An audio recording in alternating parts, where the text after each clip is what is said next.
Welcome back to podcast Pelita Raya School, Little Bit of Your Story. Di segmen Pelita Bercerita. Bersama aku, Cileri Ruaha. Hari ini, Kamis 8 Mei 2025, Pelita Bercerita akan kembali memberikan informasi penting buat kalian semua, yang tentunya akan menambah wawasan kalian. 8 Mei diperingati sebagai Hari Palang Merah Internasional, dan pada episode kali ini, tentunya kita akan membahas tentang sebuah organisasi kemanusiaan terbesar di dunia yang sangat berjasa dalam banyak peristiwa kemanusiaan, yaitu Palang Merah Internasional atau dalam bahasa Inggrisnya dikenal sebagai International Committee of the Red Cross ICRC. Nah, mungkin banyak dari kalian yang taunya Palang Merah cuma saat donor darah aja ya. Padahal kiprah mereka jauh lebih besar loh dari itu.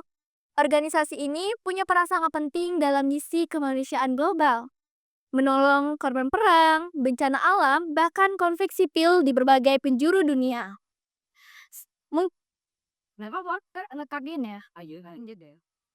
Dalam sejarah, ICRC berdiri sejak tahun 1863 di Swiss oleh Henry Dunant. Setelah ia menyaksikan penderitaan para tentara dalam perang Solferino, dari pengalaman itu lahirlah gagasan tentang organisasi netral yang mendukung dan membantu. Menurut sejarah, ICRC berdiri sejak tahun 1863 di Swiss oleh Henry Dunant. Setelah ia menyaksikan penderitaan para tentara dalam perang Solferino. Dari pengalaman itulah lahir sebuah gagasan tentang organisasi netral yang bisa membantu korban perang dari kedua belah pihak. Gagasan ini kemudian menjadi dasar terbentuknya ICRC dan Konvensi Jenewa yang melindungi korban perang. Apa aja sih tugas utama Palang Merah Internasional? Yang pertama dan paling utama adalah memberikan perlindungan dan bantuan kemanusiaan kepada orang-orang yang terdampak konflik bersenjata termasuk para tahanan, perang, warga sipil, dan orang hilang. Yang kedua, mereka juga berperan besar dalam penegakan hukum humaniter internasional dengan cara mengawasi apakah pihak-pihak yang berkonflik mematuhi hukum perang, termasuk tidak menyerang fasilitas sipil dan rumah sakit. Yang ketiga, ICRC juga membantu dalam pencarian orang hilang dan reunifikasi keluarga yang terpisah akibat konflik. Mereka punya layanan pelacak keluarga yang telah membantu jutaan orang menemukan sanak saudara mereka yang terpisah. Dan tentu saja yang sering kita lihat mendonor darah, edukasi kesehatan, dan bantuan medis.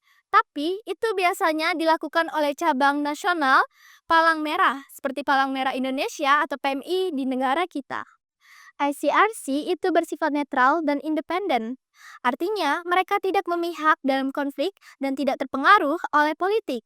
Inilah kenapa mereka bisa diterima oleh semua pihak baik di daerah konflik, wilayah bencana, hingga penjara.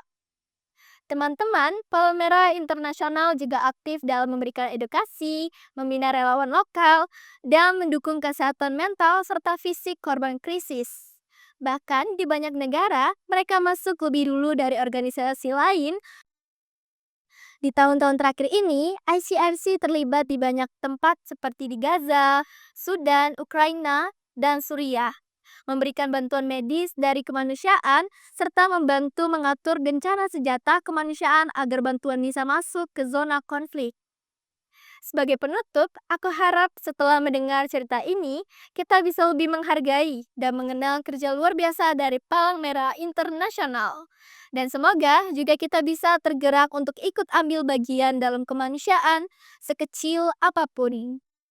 Palang Merah Internasional mengajarkan kita bahwa kebaikan hati bisa menyelamatkan dunia. See you guys, bye-bye!